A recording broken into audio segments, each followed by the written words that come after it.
pengertian kejujuran dengan baik dan benar. Jadi diharapkan peserta didik setelah mempelajari, menganalisis manfaat kejujuran dalam kehidupan sehari-hari, peserta didik mampu menelaah unsur penting dalam pengertian kejujuran dengan baik dan benar. Adapun model yang saya gunakan adalah model PBL, Problem Based Learning, dengan menggunakan metode diskusi, betul Pak. Jadi saya menggunakan metode diskusi pada peserta didik.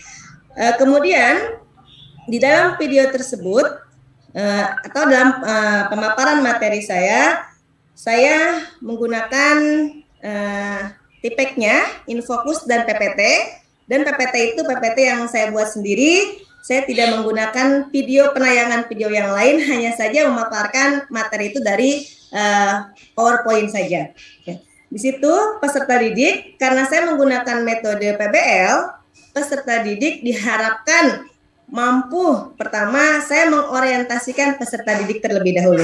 Kemudian mungkin saya tidak mengkelompokkan satu-satu, tapi pengkelompokannya saya perbaris karena masih menggunakan pembelajaran manual. Jadi perbaris aja kelompoknya. Kelompok 1, kelompok 2, kelompok 3, dan kelompok 4. Kemudian setelah mengorganisasi, saya secara pribadi membimbing peserta didik untuk menyelidiki atau mengamati, mengambil permasalahan apa yang ditayangkan dari PPT tersebut.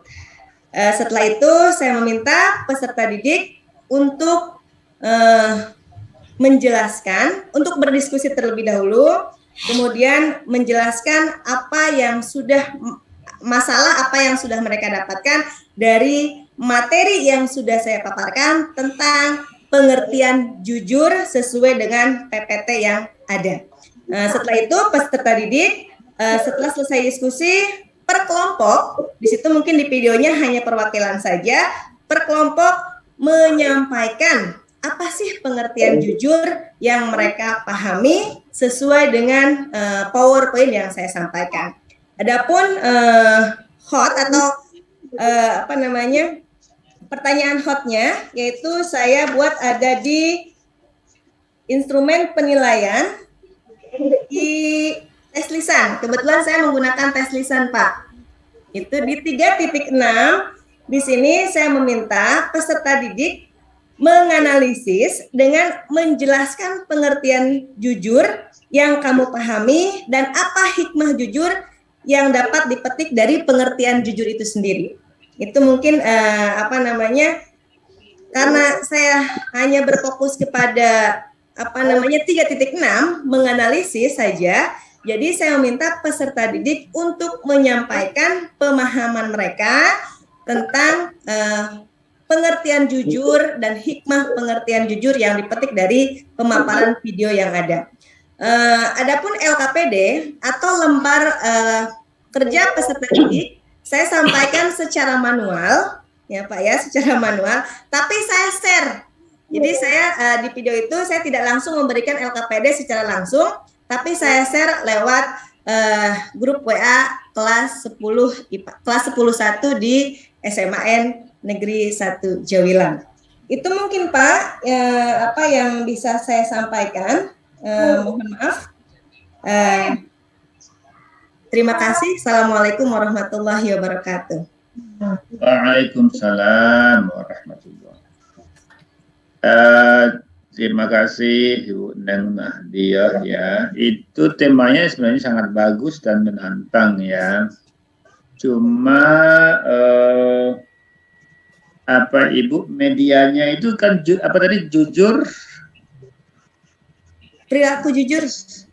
Perilaku jujur ini sebenarnya bagus kalau kita ambil dari video atau film yang memang ada tentang tidak jujurnya misalnya. Jadi dibalik ya, videonya tidak jujurnya atau tentang ketidakjujuran itu diangkat menjadi bahan gitu ya. Tapi Ibu tadi pakainya hanya PowerPoint ya? Ya, pakai PowerPoint saja Pak. Kurang ini untuk anak SMA atau Alia Bu? SMA Pak. SMA itu tertantangnya harusnya video pendek atau YouTube ya tentang curang ya. Curang itu banyak sekali di jalan, itu SMA-nya apa Bu? IPA atau sosial? Kalau ini IPA, Ini IPA yang 1. ngajarnya Ibu ini. IPA 1, Pak.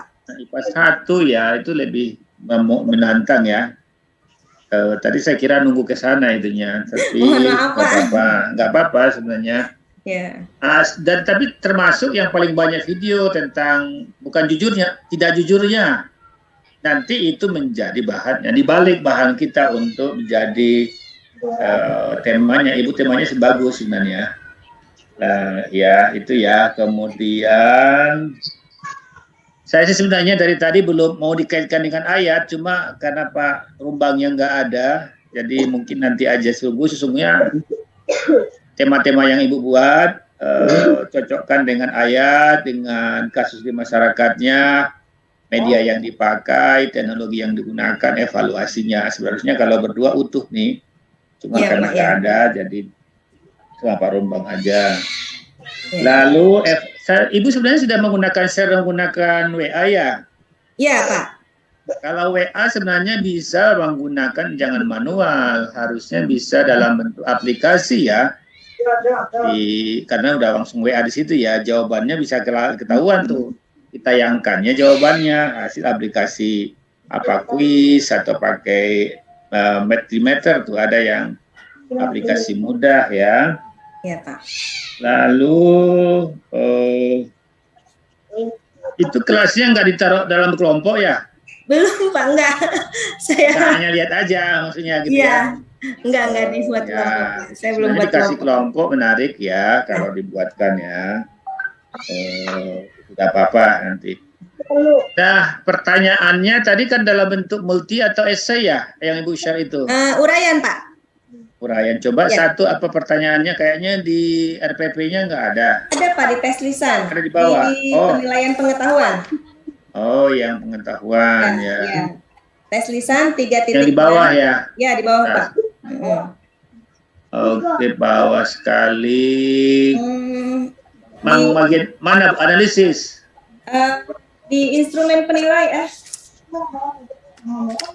Iya Pak, di itu kan penilaian program remedial, di bawahnya ada penilaian pengetahuan tes lisan. Terus Bapak, itu LKPD yang atas ya. Ini LKPD yang saya share di grup Pak. Jadi ya ini ini LKPD yang saya share di grup. Sebenarnya di sini ada gambar, cuman mungkin gambarnya nggak ke save sama saya.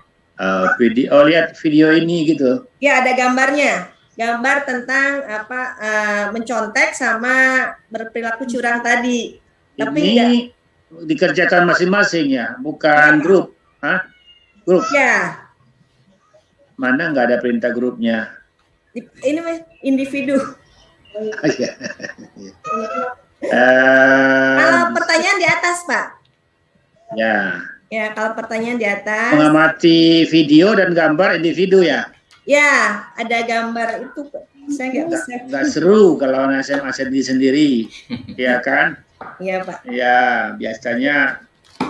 Apalagi kalau nonton sendiri dia nggak ini. Kalau coba berdua heboh kan, kelasnya akan menarik ya. Satu yang ya. Ya maksudnya bukan nggak boleh individu, boleh. Cuma kelasnya nggak heboh karena maksudnya nggak. Kalau dia nonton kan ininya bisa ya, banyak perspektifnya ya. Siap Pak. Ibu. Pertanyaannya ada di indikator di tes lisan. Ya, ada di atasnya ya. Ya, tidak apa-apa Bu, ini sudah bagus ya, tinggal nanti dikembangkan lagi teknologinya. Terima kasih Bu Neng Nadia ya. Sama-sama Bapak, terima kasih banyak jadi tambahan untuk KPL nanti. Terima kasih Pak, Assalamualaikum. Waalaikumsalam. Lanjut Pak Dirjo ya, Bina Putra Popo. Mangga Pak. Itu Bina Putra Atraktif itu gambar apa itu Pak Dirjo?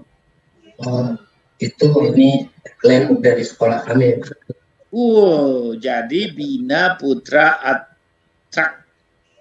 Atraktif ya, atraktif ya. Ya, itu bukan atraktif maksudnya itu kepanjangan. Oh iya iya, apa tuh Pak kepanjangannya? Itu di apa? Ukuran kecil ya.